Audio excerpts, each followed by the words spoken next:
तो एक सवाल करते हैं। ए sinker of weight W naught has an apparent weight W1 when placed in a liquid at a temperature T1 and weight W2 when weighted in the same liquid at the temperature T2. The coefficient of cubical expansion of the material of the sinker is beta. What is the coefficient of volume expansion of the liquid? तो ये हमारा सवाल है और आप video को pause करके आराम से सॉल्व कीजिए, उसके बाद ही वीडियो सॉल्यूशन देखिएगा। तो चलिए बनाते हैं, समझिएगा। यहाँ पे सबसे पहले अपेरेंट वेट क्या होता है समझिए। अपेरेंट वेट क्या होता है? अपेरेंट वेट आप ऐसे समझ सकते हैं कि जैसे मान लेते हैं कि कोई एक ऐसे लिक्विड है, कंटेनर के अंदर एक ऐसे m मास का ऑब्जेक्ट डूबा हुआ है और इसका वेट है यहाँ पर आपका W और इस पर बायोंसी फोर्स लग रहा है ऊपर Fb। ठीक है, तो बायोंसी फोर्स लगने से इसका जो वेट होता है थोड़ा सा कम हो जाता है। ठीक है, हमको ऐसा लगेगा कि वेट कम हो नहीं जाता है, ऐसा अनुभव होगा कि वेट कम हो गया। ठीक है, जैसे आप लिक्विड के अंदर जो है आप जाइएगा तो आपको ऐसा लगेगा कि हमारा वेट क्या हो गया, कम हो गया, क्योंकि बायोंसी फोर्स ऊपर लगता है। तो उसको ही हम लोग अपेरेंट वेट बोलते हैं। तो अपेरेंट वेट निकालेंगे कैसे? तो अपेरेंट वेट निकालेंगे कि कितना कम हो गया, तो ऑफकोर्स बायोंसी फोर्स जितना फोर्स लगा रहा है उतना कम हो गया। तो अपेरेंट वेट जो होगा हमारा, अपेरेंट वेट वो होगा हमारे पास वेट, एक्चुअल वेट में से हम क्या करेंगे, बायोंसी फोर्स हटा देंगे, तो ये आ जाएगा मेरे पास एक्चुअल वेट। ठीक है ना, तो इसी पे बेस्ड हमारा अपेरेंट वेट आ जाएगा। ओके, एक्चुअल वेट में से बायोंसी फोर्स हटा देंगे तो हमारा क्या हो जाएगा, of course actual weight, apparent weight आ जाएगा। तो अगर हम चाहते हैं कि इस सवाल को सॉल्व करें तो इसके लिए आपको एक कॉन्सेप्ट आपको पता होना चाहिए। एक सिंकर जो है, सिंकर माने डूबा हुआ है ऑब्जेक्ट है जिसका वेट एक्चुअल में कितना है, W नोड है, has an apparent wait W1 when placed in a liquid at temperature T1। आपको पता है कि ये जो वेट है वो टेम्परेचर पर डिपेंड नहीं करता है, क्योंकि वेट में होता है m/g, मास और ग्रेविटी। तो m/g ना मास टेम्परेचर पे डिपेंड करता है ना ग्रेविटी टेम्परेचर पे डिपेंड करता है, डिपेंड करता है सिर्फ बायोंसी फोर्स टेम्परेचर पे। ठीक है, तो अगर टेम्परेचर चेंज होगा तो ऑफकोर्स बायोंसी फोर्स चेंज होगा, और बायोंसी फोर्स चेंज होगा तो ऑफकोर्स अपेरेंट वेट भी क्या होगा, चेंज होगा।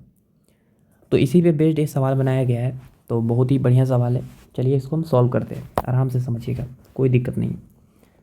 तो यहाँ पर हमारे पास एक कंटेनर है ऐसे, और इस कंटेनर के अंदर जो है ऐसे एक लिक्विड है। मान लेते हैं लिक्विड का टेम्परेचर लेट्स T1 है, शुरुआत में टेम्परेचर T1 है, और इसके अंदर जो है ऐसे एक m मास का ऑब्जेक्ट है और इसका वेट है शुरुआत में कितना, W नॉट।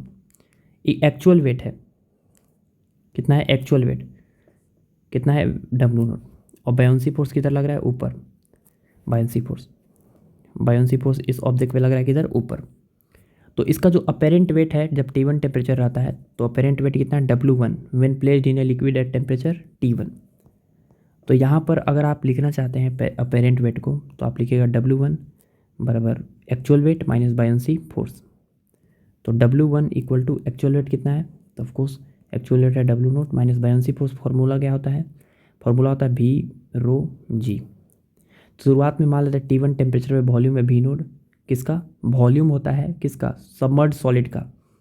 डेंसिटी होता है लिक्विड का, डेंसिटी क्या होता है किसका, ऑफकोर्स डेंसिटी होता है लिक्विड का, और जी। ठीक है, तो ये शुरुआत में मान लेते हैं V नोड, ρ नोड और G नोड। ठीक है, शुरुआत में है, तो यहाँ पे आप बोल सकते हैं कि बायोंसी फोर्स A है। बायोंसी फोर्स कितना होगा, V नोड, ρ नोड और G का फॉर्म वैल्यू कितना हो जाएगा, तो हो जाएगा ये W नोड माइनस W1 शुरुआत में। ऐसे बोल सकते हैं बायोंसी फोर्स शुरुआत में कितना टेम्परेचर पे, T1 पर। लेकिन अब क्या होता है कि टेम्परेचर हम चेंज कर देते हैं, टेम्परेचर क्या करते हैं, चेंज। ठीक है, लिक्विड से मैं टेम्परेचर चेंज कर देता है, टेम्परेचर कितना, T2, तब जो है उसका अपेरेंट वेट कितना हो जाता है, W2। तो चलिए अब हम टेम्परेचर को चेंज करते हैं लिक्विड का, ठीक है, लिक्विड का। अब आपको पता है कि लिक्विड का टेम्परेचर अगर चेंज होगा T1 से T2, टेम्परेचर चेंज होता है तो आपको पहले से ही पता है कि उसका वॉल्यूम चेंज होगा, डेंसिटी चेंज होगा। ठीक है, तो लिक्विड का वॉल्यूम और टेम्परेचर क्या होगा, चेंज होगा। ठीक है ना। तो मटेरियल जो है, मटेरियल जो सिंकर है उसका क्यूबिकल एक्सपांसन सवाल में दिया है कितना, बीटा, और लिक्विड का हमसे पूछ रहा है। ठीक है, और ये कंटेनर का नहीं दिया है, जिसका मतलब है कंटेनर क्या है हमारा, कंटेनर टेम्परेचर के साथ चेंज नहीं हो रहा है। तो लिक्विड का हमसे गामा पूछ रहा है, कितना होगा लिक्विड का गामा। ठीक है ना, क्यूबिकल एक्सपांसन मैंने वही गामा, वॉल्यूम एक्सपांसन पूछ रहा है। और यहाँ पर ये जो लिक्विड है, सॉरी, जो इसके अंदर जो सिंकर डूबा हुआ है उसका सवाल में दिया हुआ है गामा का वैल्यू कितना, बीटा। अब आपको पता है कि इसका वेट होगा डब्ल्यू नोट, वेट तो चेंज नहीं होगा। हाँ, बायोंसी फोर्स चेंज हो जाएगा, बायोंसी फोर्स हो जाएगा एफ बी डैश, कितना टेम्परेचर पे, ऑफकोर्स टेम्परेचर कितना, T2। तो टेम्परेचर कितना चेंज हुआ, पहले टेम्परेचर T1 था, अब चेंज हो गया T2, सॉरी हो गया T2, तो कितना चेंज हुआ temperature, of course T2 minus T1, ऐसे लिखेंगे। तो यहाँ पर अब जो अपेरेंट वेट आएगा, वो अपेरेंट वेट सवाल में दिया है W2 इक्वल टू क्या लिखेंगे, तो actual weight minus buoyancy force, तो buoyancy force F B dash. तो W2 इक्वल टू कितना है, तो वेट है हमारा W note minus buoyancy force कितना हो गया T2 टेम्परेचर पे, तो क्या लिखेगा, वॉल्यूम भी हो गया, डेंसिटी रो हो गया, और जी हो गया। जी तो चेंज नहीं होगा, T2 टेम्परेचर पे सब। ये वॉल्यूम लिक्विड का लिखवाता है, डेंसिटी, सॉरी वॉल्यूम जो है समर्ड सॉलिड का लिखाता है जो डूबा हुआ है, डेंसिटी लिक्विड का लिखाता है।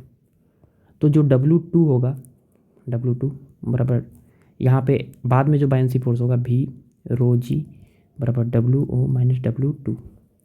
V को क्या लिखेगा T2 टेम्परेचर पे, तो आपको पता है कि वॉल्यूम चेंज हुआ है, तो वॉल्यूम क्या लिखेगा, क्या लिखेंगे वॉल्यूम, तो वॉल्यूम आपको पता है क्या लिखाता है, V nought into 1 plus gamma delta T.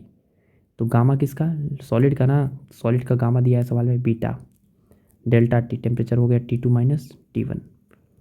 Density किसका, डेंसिटी होता है लिक्विड का, आप पहले से ही जानते हैं डेंसिटी होता है rho nought by 1 plus gamma delta T. तो गामा लिक्विड का ये फाइंड करना है हमको, इंटू डेल्टा टी, ठीक है, इंटू जी बराबर हो गया W नोट माइनस W2। ठीक है, तो यहाँ पे आप निकाल सकते हैं कि V नोड रो नोड और जी को आप फिर से वही बायोंसी फोर्स लिख सकते हैं, कितना, V नोड रो नोड इंटू जी को शुरुआत वाला बायोंसी फोर्स जब टेम्परेचर T1 था, into 1 plus beta into T2 minus T1। ठीक है, T2 minus T1 by 1 plus gamma of liquid into delta T. ठीक है, बराबर हो गया W नोट माइनस W2, ये हो गया हमारा वेट। तो यहाँ से आपको गामा ऑफ लिक्विड निकालना है, और सवाल में दिया हुआ है शुरुआत में कि V nought into rho nought into G कितना के बराबर है, W नोट इंटू W1 के। तो W note minus W1 into, इसको आप यहाँ पर गुना कीजिए तो आ जाएगा 1 plus beta into T2 minus T1 by W note minus W2 बराबर 1 plus gamma of liquid into delta T. ठीक है, आप इसको डेल्टा टी भी लिख सकते हैं, डेल्टा टी लिख सकते हैं।